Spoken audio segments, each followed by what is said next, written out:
Hello मेरे प्यारे बच्चों, कैसे हैं आप सभी लोग। तो जैसा कि हमारी जो क्लासेस हैं, क्लासों का सिलसिला टॉपर से प्लस यूट्यूब पे चैनल पे चल रहा है लगातार। आप सभी लोग उसको देख रहे हैं। तो लास्ट क्लास जो हमारी हुई थी, हमने साइंस को थोड़ा रोक करके हिंदी का सिलेबस आगे बढ़ाने की कोशिश की है। उसमें हमने पहला चैप्टर उठाया था और पहले चैप्टर की मैंने जीवन परिचय, जिसे जीवनी कहते हैं, जो सूरदास जी का था, काव्य खंड उठाया था। उसमें मैंने दो या तीन पद जो थे सूरदास जी के, वो मैंने आपको पढ़ाए हुए थे। और हैं काफी सारे पद, टोटल मिला के 10 या 11 पद हैं, 11-12 पद हैं, ठीक है। उसमें से मैंने आपको 3 बताए हुए हैं। तो आज उसके आगे के कुछ पद मैं आपके लिए लेके आया हूँ, ठीक है। मैं उम्मीद करता हूँ कि जो मेरी हिंदी की क्लास गई होगी वो आप सभी लोग अच्छे से समझे होंगे। समझे होंगे कि नहीं समझे होंगे? समझे होंगे, ठीक है। और आज की जो क्लास है उसी के आगे आने वाली है। आप लोगों को फिर से मैं बता दूं कि मैं तो साइंस पढ़ाता ही हूँ, साथ में मैं आपके लिए हिंदी में मेहनत कर रहा हूँ कि आपको हिंदी अच्छे से पढ़ाई जा सके। उसके लिए बेटा आप सबको भी मेहनत करनी है और ज्यादा से ज्यादा टॉपर्स पे प्लस यूट्यूब चैनल पे जुड़ते जाना है और क्लासों को देखते जाना है और रिवाइज करते जाना है, जिससे कि हम लोग बोर्ड पेपर में अच्छे नंबर ला सके, ठीक है। तो हम लोग आगे बात करें। हम लोगों ने 3 पद जाने थे। थोड़ा अगर जानना चाहें सूरदास जी के बारे में, तो मैंने क्या बताया था, सूरदास जी जो थे वो कृष्ण की बखान करते थे। कृष्ण भगवान जो है हमारी, उनकी प्रशंसा करते रहते थे, उनके बारे में बताना कि उनका बचपन का जीवन कैसा था, वो जब थोड़ा बड़े हुए तब कैसा उनका जीवन था, जब वो राजपाट में गए तब उनका जीवन कैसे था, उनकी माता का उनके प्रति क्या रिश्ता था और कैसा प्रेम था। तो सूरदास जी कृष्ण के भक्त थे, तो कृष्ण के गुणगान करते थे, कृष्ण के बारे में ही बताते थे। तो उन्हीं पदों को 3 मैंने पद आपको बताए हुए थे, जिसमें संदर्भ, प्रसंग, व्याख्या सब कुछ बताई थी। आज उसके आगे के पदों की बात हम लोग करने जा रहे हैं, ठीक है। तो अब जैसा कि पहला पद यहाँ पे दिया गया है, आप लोग देख पा रहे होंगे, दिख रहा है कि नहीं दिख रहा है। तो अब पहले पद में अगर बात करें, थोड़ा अगर जाने कि जो संदर्भ है, संदर्भ कैसे लिखना है, तो एक बार मैं फिर से बता दूं, पीछे भी बता रखा हूं। संदर्भ लिखना है तो हम लोग लिख सकते हैं कि प्रस्तुत पंक्तियां, ये जो पंक्तियां हैं बेटा, प्रस्तुत पंक्तियां हमारे पाठ्य पुस्तक हिंदी कक्षा 10 भाग 1 या पाठ 1 सूरदास के पद नामक पाठ से अवतरित है, जिसके कवि कौन है? सूरदास जी, ठीक है। अब इसको पढ़ते हैं और समझते हैं हम लोग, ठीक है, कि क्या इसमें बोला गया और क्या हम लोग समझ सकते हैं। ध्यान से सुनना सभी लोग। मैंने क्या बोला था कि हाँ, जो चीजें हैं, जैसे पोयम है यहाँ पे, तो उसको पोयम की तरह पढ़ेंगे अच्छे से, ठीक है। और जैसी जैसी चीजें हैं उनको वैसे समझते हुए चले जाएंगे। कोई दिक्कत किसी को? बोलो। चलो, बोला गया है, मैं अपनी सब गायें चरे हूं, प्रात होत बाल के संग जय हैं, तेरे कह न रहे हो, ग्वाल बाल गईयन के पीछे, नेकों डर नहीं लागत, आज न सोए नंद दुलारे, ऐसी रहे जागत, और ग्वाल सब गाय चरई हैं, मैं घर बैठी रहे हो, सूरदास तुम सोई रहो, अब प्रात जान मैं दय हूं। अब बोला गया है, श्री कृष्ण जब बचपन में थे तो उन्हें 2 चीजों से बहुत प्रेम था। प्रेम तो 3 चीजों से था। एक, जो सबसे ज्यादा प्रेम करते थे, किससे? राधा से। किससे करते थे? राधा से करते थे। दूसरा किससे करते थे बेटा? अपनी मुरली से करते थे। किससे करते थे? अपनी मुरली से करते थे, अपनी बांसुरी से करते थे। और तीसरा किससे करते थे? गायों से करते थे। करते थे कि नहीं करते थे? तो यहां पे इस पद में अगर हम लोग बात करें, तो इस पद में बात यह की जा रही है, श्री कृष्ण अपनी बाल लीलाओं में गाय चराने की बात अपनी माता यशोदा से कहते हुए कहते हैं कि क्या कहते हैं?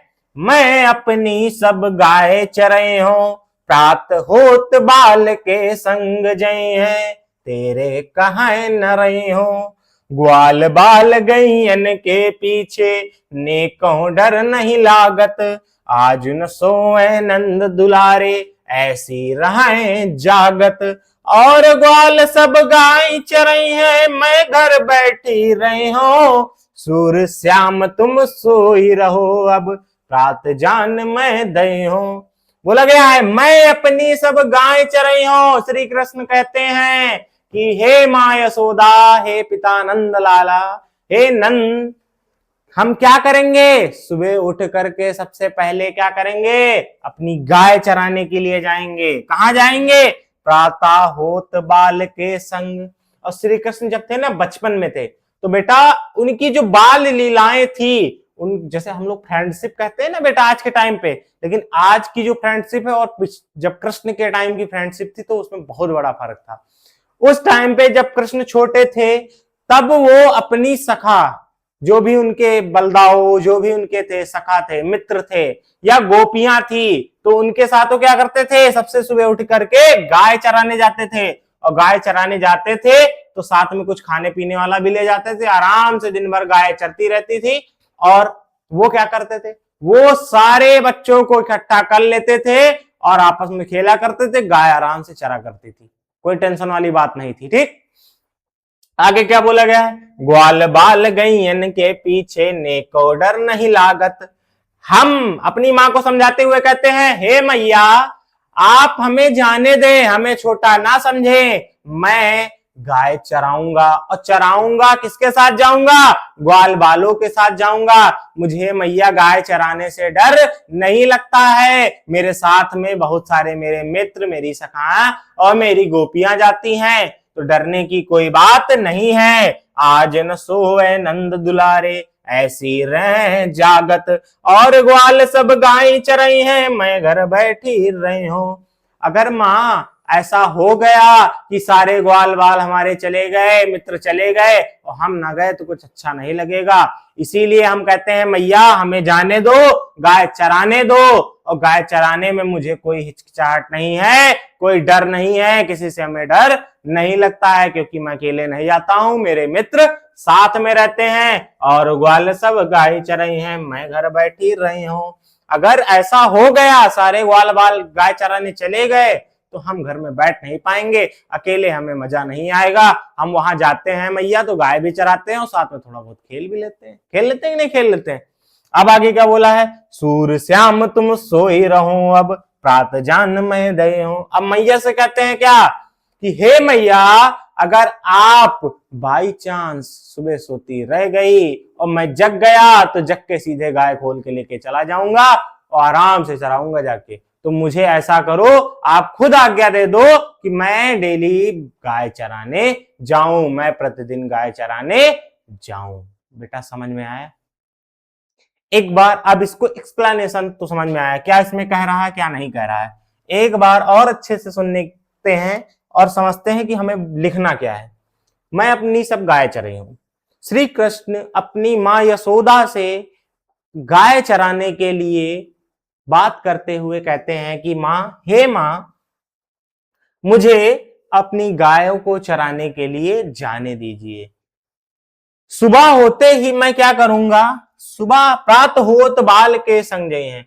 जैसे ही सुबह होगी मैया, मैं अपनी गैयों को लेकर के ग्वाल बालों के संग जाऊंगा। और कहां चला जाऊंगा? वन में, सुंदर वन में जाऊंगा, वहां पे लीलाएं रचाऊंगा और क्या करूंगा? गायों को भी चराऊंगा, दोनों काम हो जाएंगे। अब ये बोला गया है, अगर हे मैया तुम मुझे वहां जाने नहीं दोगी और सारे ग्वाल बाल चले गए, तो मुझे कुछ अच्छा नहीं लगेगा, हमें अच्छा नहीं लगेगा, तो क्या मां आप भी अच्छा लगेगा, आपको भी अच्छा लगेगा? तो आप ऐसा करो, मुझे आज्ञा दो कि मैं क्या करूं? गाय चराने जाऊं। और ग्वाल सब गाय चराई हैं, मैं घर बैठी रही हूं, और बिल्कुल अच्छा नहीं लगेगा अगर मैं घर में अकेला बैठ गया। और क्या कहते हैं, अगर मैया तुम रात में सोई और सुबह जल्दी ना उठी, अगर मैं उठ गया तो मैं चुपचाप फिर निकल जाऊंगा बिना बताए, और मैं वहां जाके गाय चराऊंगा, खेलूंगा, आराम से मस्ती करूंगा। ठीक है? समझ में आया कि नहीं आया? बोलो, इसका भावार्थ अर्थ समझ में आया कि नहीं आया? ठीक, आगे देखें दूसरा वाला। दूसरे वाले में बेटा क्या बोला गया है? इसमें बोला गया है ये, क्या कहा गया है? मैया हो न चरई हो गाय, सिगरे ग्वाल गिरावत मूसू। अब देखो ये कितने लीलाधर हैं, मतलब पल पल में अपनी लीलाएं बदल रहे हैं। अभी क्या कर रहे थे पिछले वाले में, ये जिद कर रहे थे। किस बात की जिद कर रहे थे कि मैया मुझे गाय चराने दो, जाने दो। अब ये देखो इनकी लीलाएं अलग हैं। अब बाई चांस क्या हुआ होगा कि कृष्ण का माखन खाने का मन हुआ होगा और आज इनका मन नहीं होगा गाय चराने जाने का, तो बहाने बना रहे हैं। जैसे हमें स्कूल नहीं जाना होता तो हम क्या करते हैं सुबह सुबह, मम्मी आज मेरे पेट में दर्द हो रहा है, मम्मी आज मेरा सर दर्द हो रहा है, तो कुछ सर भारी भारी लग रहा है और वहां मम्मी जाऊंगा तो मैं पढ़ नहीं पाऊंगा। यही तो बोलते हो कि नहीं बोलते हो? तो ये भी आज कुछ बहाने बता रहे हैं। काहे के बहाने बता रहे हैं? गाय ना चराने जाने के लिए। ठीक, तो अब अगर प्रसंग में लिखने की बात करें इसमें, तो प्रस्तुत पंक्तियों में सूरदास जी कहते हुए कहते हैं, क्या कहते हैं कि श्री कृष्ण अपने सखाओं, अपने ग्वालों की शिकायत किससे कर रहे हैं? अपनी मैया से कर रहे हैं। और कहां ना जाने को कह रहे हैं? वन में। क्या करने के लिए? गायों को चराने ना जाने के लिए। क्या कहते हैं? पूरी बात हम लोग पढ़ते हैं। बोला गया है, मैया हो न चरई हो गाय, सिगरे ग्वाल घिरावत मोसो, मेरे पाए पिराए, जो न पति है पचपल दाऊ, अपनी सौ दिवाए, या सुन माई जशोदा ग्वाल निगारी दे तिरिसाए, मैं पठवती अपने ललिका को, मैं पठवत अपने लरिका को। ये री होगा बेटा। मैं पठवत अपने लरिका को, आवे मन बहलाए, सुर श्याम मेरो अति बालक, मारत ताहिर गाए, मैया हो न चरायो गाय। क्या बोला गया? मैया हो न चरायो गाय। एक बार फिर से पढ़ते हैं बेटा। क्या कहते हैं? मैया हो न चरायो गाय, सिगरे ग्वाल गिरावत मोसो, मेरे पाए पिराए, जो न पति है पचपल दाऊ, अपनी सौह दिवाए, या सुनि माई जसोदा ग्वाल निगारी दे तिरसाए, मैं पठवती अपने लरिका को, आवे मन बहलाए, सुर श्याम मेरो अति बालक, मारत ताहि रिंगाए। श्री कृष्ण क्या कहते हैं कि मैया हो ना चराई हो गाय, अब मैं गाय वाय नहीं चराने जाऊंगा भाई। सीधी सी बात। श्री कृष्ण कहते हैं अपनी यशोदा मैया से, क्या कहते हैं? मैया अब मैं गाय चराने नहीं जाऊंगा। तो मैया पूछेंगी, नहीं बच्चा क्यों नहीं जाओगे? अभी तो तुम कल जिद कर रहे थे कि हमें गाय चराने जाने दो, ये करने दो, वो करने दो, आज तुम बता रहे हो कि गाय चराने नहीं जाएंगे, ऐसा क्या हो गया? तो श्री कृष्ण बहाना बनाते हुए कहते हैं, क्या कहते हैं बेटा यहाँ पे? सिगरे ग्वाल गिरावत मोसो। सभी बच्चे जो हैं, सभी जो बालक हैं, सभी जो सखाए हैं, ग्वाल बाल जो हैं, हमें घेर लेते हैं, और घेर लेते हैं तो हमें चिढ़ाते हैं, परेशान करते हैं और दौड़ाते हैं। किसके पीछे? गायों के पीछे दौड़ा देते हैं। और मैया मुझे दौड़ाते हैं ना तो मेरे पैर दर्द होते हैं, तो इसीलिए मैं क्या करूंगा मैया, मैं जाऊंगा नहीं। जाऊंगा नहीं तो क्या करूंगा? जो न पति है पच बल दाऊ। अगर मैया मैं झूठ बोल रहा हूं कि हमें वहां पे परेशान नहीं किया जाता है या ऐसा कुछ है, तो एक काम करो, आप बलदाऊ दादा को बुला लो, बलदाऊ दादा को बुला लो और कसम खिलवा लो। क्योंकि कृष्ण क्या थे? कसम के बहुत दीवाने थे। वो हर बात पे कसम खा लेते थे। खा लेते थे नहीं खा लेते थे? तो क्या कह रहे हैं कि यह सुन जो न पति हैं पच बलदाऊ, अगर आपको भरोसा ना हो मेरी बातों पे तो आप क्या करो, बलदाऊ को बुला लो और कसम खिलवा लो। यह सुनी माई जसोदा ग्वालिन। अब भैया जब वो कसम की बात कर देंगे तो मैया सोचेंगी ना कि हमारा लल्ला सही कह रहा है। अरे तुम लोग कहीं घूमने जाते हो, क्या कहते हो? मम्मी कसम से मैं बता रहा हूं कि मैं यहीं गया था और आगे नहीं गया था। तो मम्मी क्या कहती? आओ बच्चा आओ आओ, ठीक है, चलो अगली बार से ना जाना, ठीक, माफ कर दिया ना। तो वही तो हुआ। अब जसोदा मैया जो हैं उनका श्री कृष्ण के प्रेम जो है वो अनंत है, जिसकी कोई सीमा नहीं है, अपार है, अनंत है।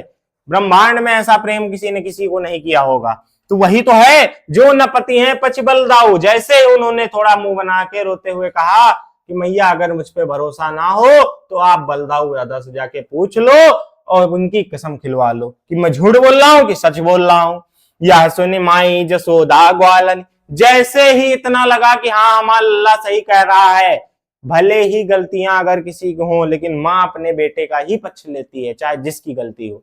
तो वही तो हुआ कि जैसे ही पता चला कि श्री कृष्ण सही कह रहे हैं, उनको लगा तुरंत उन्होंने क्या किया, गारी देती रिसाए, तुरंत वो गुस्सा हो गई, क्रोधित हो गई और ग्वाल वालों को उल्टा सीधा कहने लगी।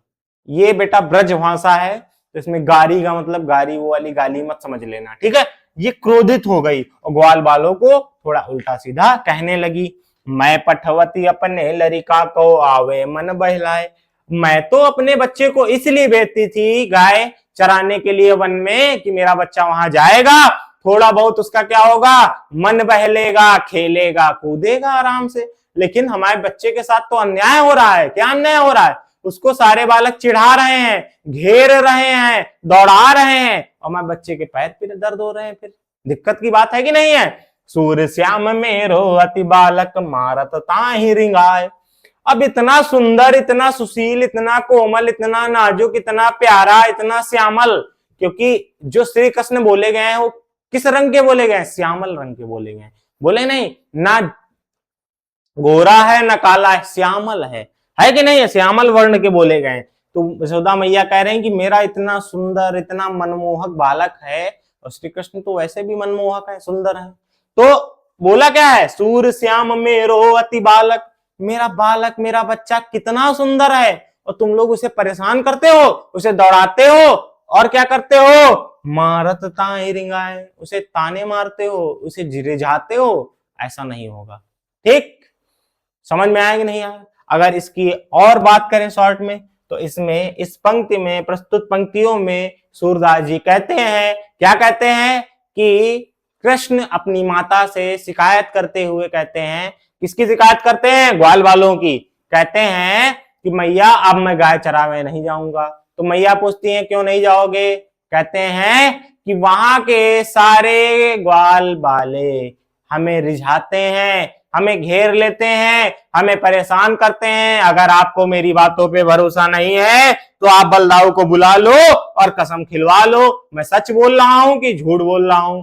यशोदा मैया को तुरंत भरोसा हो जाता है, तब वो क्रोधित हो जाती हैं किसके ऊपर, ग्वाल वालों के ऊपर, और कहती हैं उन्हें उल्टा सीधा कह देती हैं। उसके बाद फिर अपने बच्चे को बुलाती हैं, महलाती हैं, लहलाती हैं, दुलराती हैं, कहती मेरा इतना सुंदर बालक है, और वहां जाते हैं तो बच्चे से चिढ़ाते हैं, परेशान करते हैं। ऐसा नहीं है। ये वाला बेटा समझ में आया कि नहीं आया, बोलो। आ गया कि नहीं आ गया, बोलो। आगे देख ले दूसरा वाला, ठीक। अब आगे क्या बोला गया है कि तीसरे वाले में सखी री मुरली लीजे चोरी। अब मैंने क्या बताया कि श्री कृष्ण को दो तीन चीजें बहुत ज्यादा प्रिय थी, एक राधा, एक मुरली, एक गाय, और चौथा अगर आए बात तो ब्रज की, बहुत उनको प्रिय था। तो अब क्या होता था कि श्री कृष्ण मुरली के धीरे धीरे दीवाने हो रहे थे। अच्छा, जो भी देखा होगा, जिस भी किसी चलचित्र में देखा होगा, नाटक में देखा होगा, या किसी तस्वीर में देखा होगा, तो हमेशा यही देखा होगा बेटा कि जो बताया गया है, क्या बताया गया है कि कहीं ना कहीं पे हमेशा तुम लोग देखे होगे कि श्री कृष्ण के साथ मुरली पाई गई है। कभी उनने मुरली को छोड़ा नहीं है, बांसुरी को छोड़ा नहीं है। तो वो बांसुरी छूटती नहीं है, वो बांसुरी ही बजाते रहते हैं। तो जो गोपियां उनके साथ खेलने आती हैं तो उनको क्या होता है, जलन होती है, किससे, बांसुरी से। तो अब इस पंक्ति में अगर बात करें प्रसंग की, तो प्रस्तुत पंक्तियों में जो गोपियां हैं वो बांसुरी को हटाते हुए या बांसुरी को चुराते हुए या बांसुरी के प्रति जलन प्रकट करते हुए कहती हैं कि, क्या कहती हैं, सखीरी मुरली लीजे चोरी, जिन गोपाल कीन अपने बस, प्रीति सबन की तोर, छिन एक घर भीतर निसिबाशर, धरत न कबहू छोरी, कबहू कर कबहू अधरत कट, कबहू खोशत छोरी, ना जानो कछु बेली मोहिनी, राखे अंग अंग वो, सूरदास प्रभु को मन सजनी, बांध्यो राग की डोरी, सखीरी मुरली लीजे चोरी। अब जो गोपियां हैं तो वो ये सोच रही हैं कि जो मुरली है वो क्या की हुई है, श्री कृष्ण की बहुत प्रेमी है, श्री कृष्ण उससे बहुत प्रेम करते हैं, हमेशा अपने पास रखते हैं, अपने पास लेकर के चलते हैं। तो गोपियों को इससे जलन हो रही है। जलन ये हो रही है कि श्री कृष्ण मुरली बजाते रहते हैं और हम पे ध्यान नहीं देते हैं।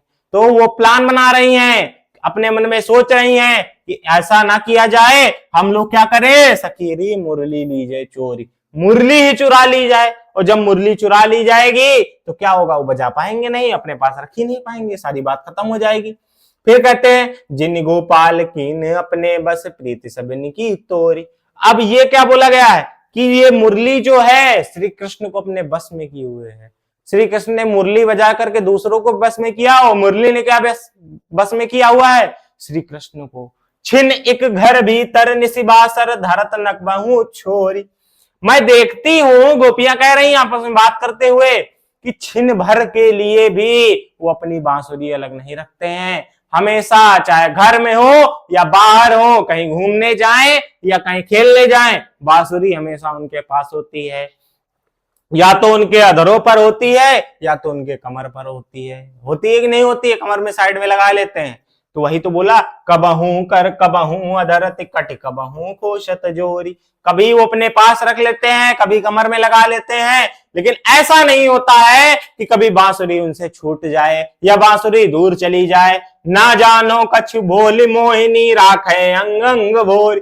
और जब श्री कृष्ण की मुरली बजती है बेटा, तो क्या होता है, सारा जगमग्न हो जाता है। श्री कृष्ण की मुरली में इतनी सुंदर धुन आती है, इतनी अच्छी धुन आती है और मनमोहक आती है, वो मन को हर लेती है, मतलब तुम दीवाने हो जाओगे। समझ गए? तो वही बोला गया, ना छीनो कछु भेली मोहिनी राखे अंग अंग भोरी। श्री कृष्ण अगर मुरली बजाना शुरू करते हैं तो अंग अंग मोहित हो जाता है, पूरा शरीर उसी का दीवाना हो जाता है, पूरा मन उस मुरली का दीवाना हो जाता है।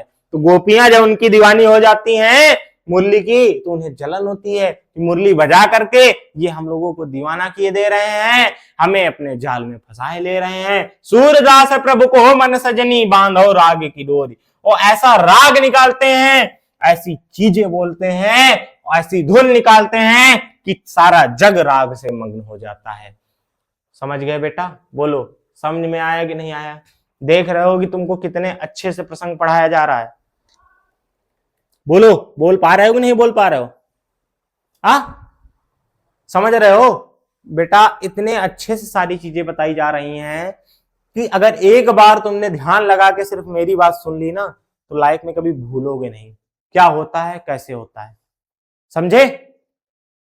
फिर से एक बार पूरा सुने।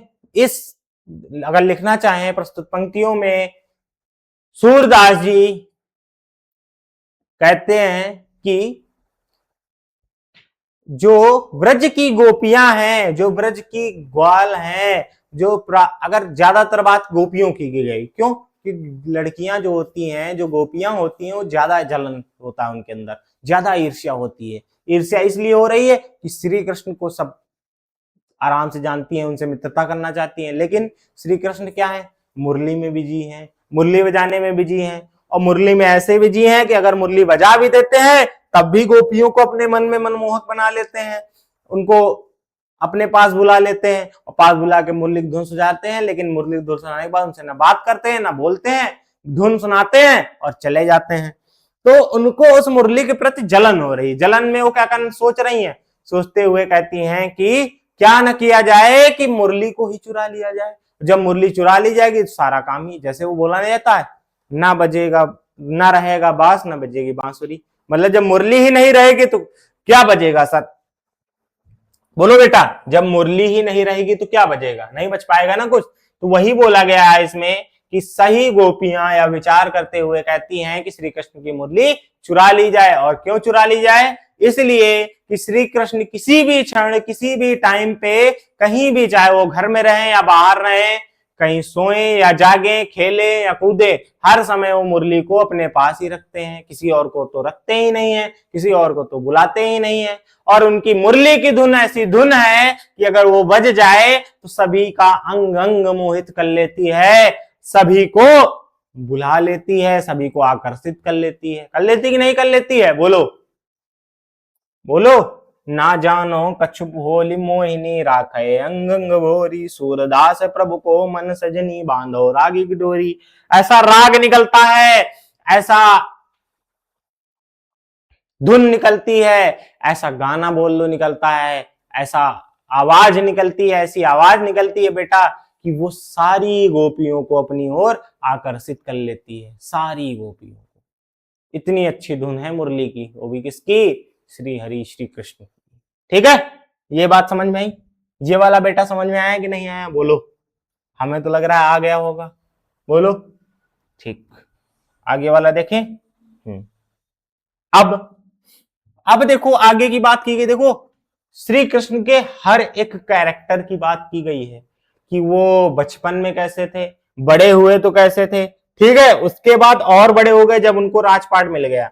तो श्री कृष्ण को जब राजपाट मिला बेटा, तो वो कहाँ चले गए थे? द्वारिका चले गए थे। चले गए थे? नहीं चले गए, व्रज को छोड़ दिया था।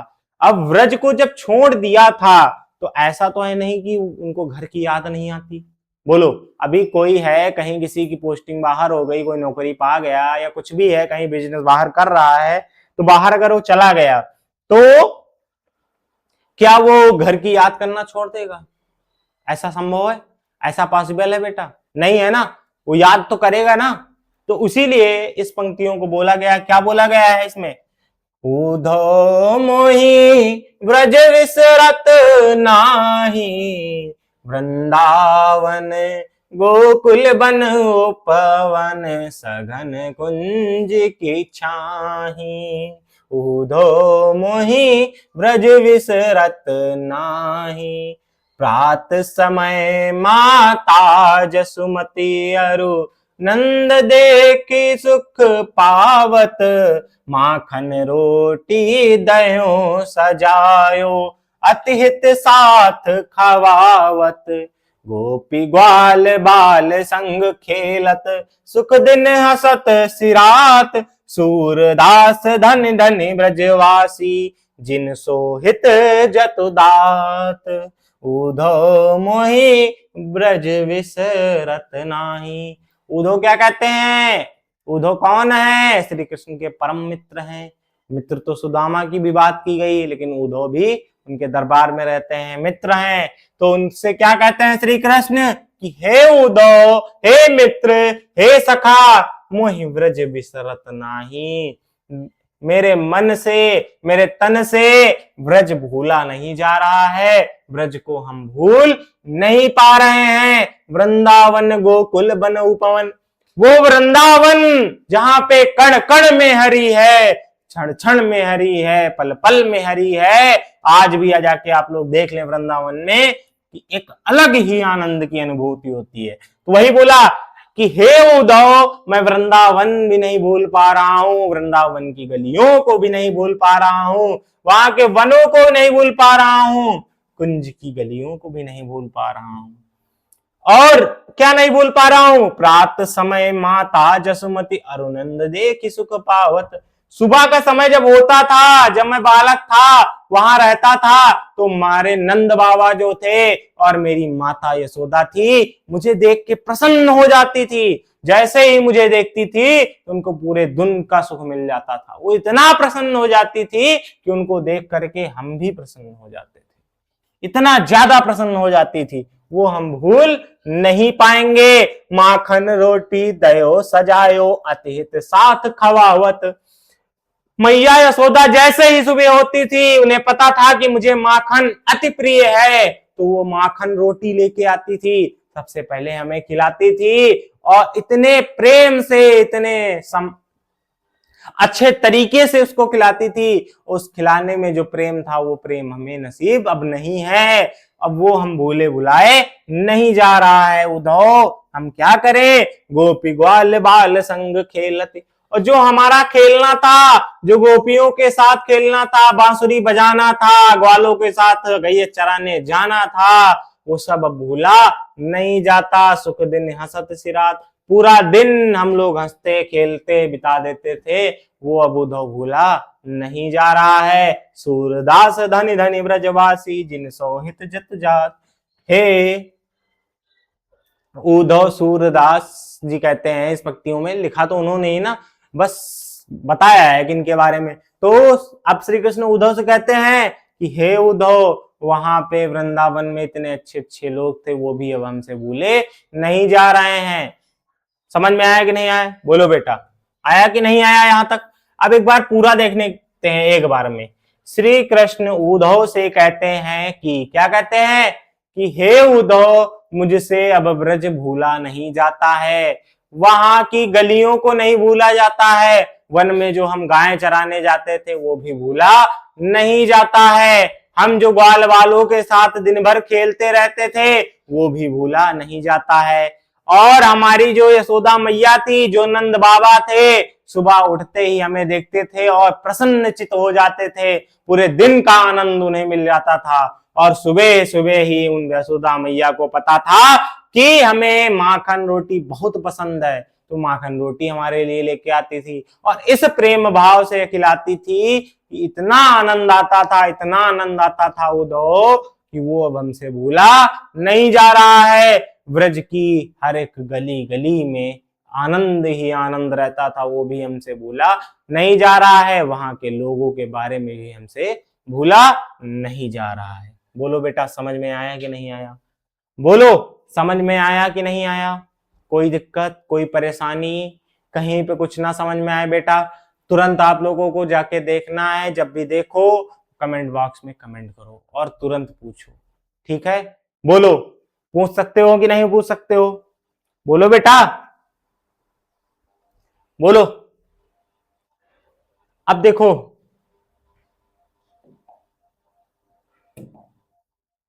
इसकी बात हम लोगों ने की, ठीक है? इस वाले की बात की, इस वाले की, इस वाले की कि नहीं की? बोलो। हाँ, ठीक। एक और पढ़ते हैं, उसमें क्या बोला गया है। अब उद्धव से बता तो दिया, अपनी मन की दशा बता दी, आगे वो क्या कहते हैं। उद्धव मन न भय 10-20, एक हतो सो गयो श्याम संग, को औराधईस, इंद्र शिथिल भई के सो बिनु ज्यों दे बिनु शीस, आशा लागे रहित तन श्वासा जीव कोटि बरीस, तुम तय सखा श्याम सुंदर के सकल जोग के ईस, सुर हमारे नंद नंदन बिनु और नहीं जगदीश। अब उद्धव जी श्री कृष्ण के बारे में तो जान लिए कि श्री कृष्ण याद करते हैं कि नहीं करते हैं। अब उद्धव क्या राधा से पूछते हैं, राधा के पास मिलने आए हुए हैं, राधा से कहते हैं, क्या कहते हैं, राधा से पूछते हैं, क्या तुम्हें श्री कृष्ण की याद आती है, तुम्हें कुछ होता है? हाँ बोलो।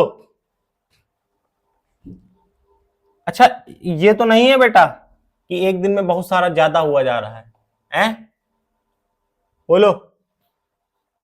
अच्छा, ये वाला समझ में आया? एक बार देख लेते हैं पहले फिर से, कि हमारा बेटा ये है टारगेट कि आप लोग थोड़ा थोड़ा पढ़ो, लेकिन वो सारी चीजें तुम लोगों को समझ में आनी चाहिए और भी अच्छे से समझ में आनी चाहिए। समझ रहे हो नहीं? ऐसा नहीं है कि हम सारे दोहे एक साथ, जो 10 12 15 हैं, एक साथ बता दिए, आप लोग बोर होने लगे, उसको समझ नहीं पाए। तो एक काम करें, आप लोग इतने पढ़ो कि मैंने 3 उस दिन बताए, 4 अभी बताए हैं, ये सारे कवर कर लो और ये सारे अच्छे से समझ लो। इनके बारे में अच्छा जानते हैं कि प्रसंग हम लोग प्रॉपर तरीके से लिखते कैसे हैं। ऐसे अच्छा एक और चीज है यहाँ पे कि हमने पहला वाला पढ़ा, शॉर्ट में अगर प्रसंग के बारे में बताना, मान लो नहीं याद आ रहा है, थोड़ा तो याद आएगा ना, कि इसका जो मुख्य भाव था पहला वाला, इसमें क्या था, यशोदा की ममता और कृष्ण के वियोग के बारे में बताया गया। बताया गया कि नहीं बताया गया? यशोदा की जो ममता थी, पहले में उनका प्रेम जो था अपने अल्लाह के प्रति कैसा था, और कृष्ण जब दूर चले जाते थे, दूर मतलब जब वन चले जाते थे, गाय चराने चले जाते थे, तो यशोदा मैया पूरा दिन उदास बैठी रहती थी, और शाम को जब श्री कृष्ण वापस आते थे तो यशोदा मैया बहुत खुश हो जाती थी। इस बारे में बताया गया ना। और उसके बाद वाले में क्या होता है, कृष्ण की बाल लीलाएं और वात्सल्य को बताया गया, मतलब कैसे वो झूठ बोलते थे, कैसे बहाने बनाते थे कि अब मैं नहीं जाऊंगा, इसमें बात कर रहे थे जाऊंगा, इसमें कह रहे थे नहीं जाऊंगा। आगे बोला गया 6 नंबर वाले में क्या बोला गया था, कृष्ण की शरारतें और गोपियों का प्रेम बताया गया था। कृष्ण गोपियों को कैसे रिझाते, कैसे परेशान करते, और गोपियां उनसे कैसे प्रेम करती, उनके बारे में बताया गया। सातवें वाले में बताया गया ब्रज का आनंदमय वातावरण और कृष्ण की स्मृति। कृष्ण मतलब जब ब्रज को कैसे याद करते हैं, ब्रज के बारे में क्या सोचते हैं, क्या समझते हैं, उसके बारे में बताया गया। बोलो बताया गया नहीं बताया गया? और भी हमारे पास 4-5 दोहे जो बचे हुए हैं बेटा, वो अगली क्लास में मैं लेके आऊंगा। ठीक, एक साथ अगर सारे हम लोग पढ़ लेंगे तो थोड़ा थोड़ा करके पढ़ेंगे, जल्दी से समझ में आएगा। एक साथ पढ़ेंगे तो उसमें आधी चीजें हम लोग भूल जाएंगे। तो मैं यही चाहूंगा बेटा कि आप सभी लोग ज्यादा से ज्यादा टॉपर्स पे प्लस यूट्यूब चैनल से जुड़िए, लाइक करिए, शेयर करिए और चीजों को समझते रहिए और हमसे पूछते रहिए। हमारा ये टारगेट है कि आप लोगों को 95% दिलाना नंबर, हिंदी में वो भी। ठीक है।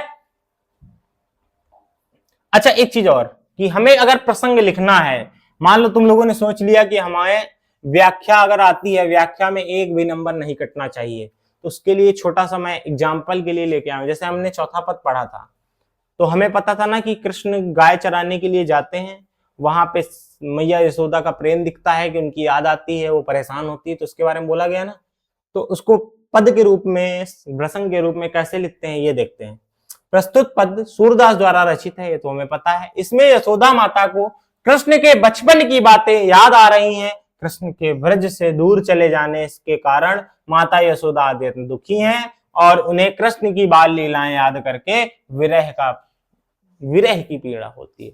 मतलब कृष्ण जब घर में रहते हैं, जैसे हम लोग भी हैं, अगर घर में रहते हैं तो अलग अलग तरीके के कहानियां, अलग अलग तरीके के गुण, अलग अलग तरीके की लीलाएं किया करते थे। तो कृष्ण जब घर में रहते तो अलग अलग तरीके की हरकतें किया करते थे। ठीक, तो वो जो चीजें थी वो यशोदा को याद आती हैं और यशोदा माता क्या होती है, दुखी होती है। दूसरे वाले में जैसे बात की गई थी बेटा, क्या बात की गई थी? इस पद में यशोदा माता कृष्ण के बाल्यकाल की शरारतों और उनकी मधुर बाल लीलाओं को याद करते हुए कहते हैं कि कृष्ण के मथुरा चले जाने के बाद उन्हें उनकी प्रत्येक बात याद आती रही। ठीक है, बोलो। तो ऐसे बेटा सारे प्रसंग हैं, सारी व्याख्याएं हैं। अगर तुम लोग कहोगे तो मैं व्याख्याएं भी लिख के डलवा दूंगा, व्याख्याएं भी लिख के ले आऊंगा। बट मुझे लगता है कि मैंने इतने अच्छे से सारी चीजें यहाँ पे पढ़ा दी हैं कि तुम लोग खुद लिख सकते हो बेटा। लिख सकते हो या नहीं लिख सकते हो? तुम्हें याद करने की, रटने की जरूरत हिंदी में नहीं पड़ेगी, सिर्फ समझने की है कि आप लोगों को कम से कम 2-3 बार वीडियो देख लेना है, दोबारा लाइफ में कभी भी नहीं भूलोगे ये चीजें। ठीक है, समझ में आया कि नहीं समझ में आया? बोलो। तो बस यही कहेंगे कि आप लोग ज्यादा से ज्यादा बेटा toppers web plus YouTube channel से जुड़िए। यहाँ पे जो फ्री क्लासेस आ रही हैं, हम लोग देख रहे हो कि एक एक कोर्स, एक एक टॉपिक उठाया जा रहा है कि जो बुक में दिया हुआ है और जो बोर्ड पेपर के नजरिए से काफी ज्यादा इंपॉर्टेंट है। तो आप तो पढ़ ही रहे हैं, जो लोग यहाँ बच्चे पढ़ रहे हैं वो तो बहुत अच्छी बात है, लेकिन आप अपने फ्रेंडों को भी सजेस्ट कर सकते हैं। ठीक है, अपने भाइयों को, अपनी बहनों को भी सजेस्ट कर सकते हैं कि बेटा ये यहाँ पे ऐसा पढ़ा रहे हैं टीचर, अगर समझ में आ रहा है तो आप लोग पढ़ते रहिए, कमेंट करते रहिए, लाइक करते रहिए। ठीक है, ओके, थैंक यू।